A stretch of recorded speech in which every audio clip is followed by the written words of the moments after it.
Hello and welcome to today's art class. We are going to be learning all about the artist Takashi Murakami and how he likes to use colour in his artworks.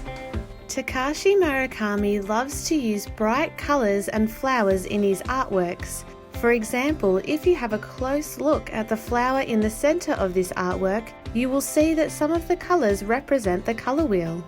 Let's have a go at drawing him.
Thanks for watching, hope to see you next time!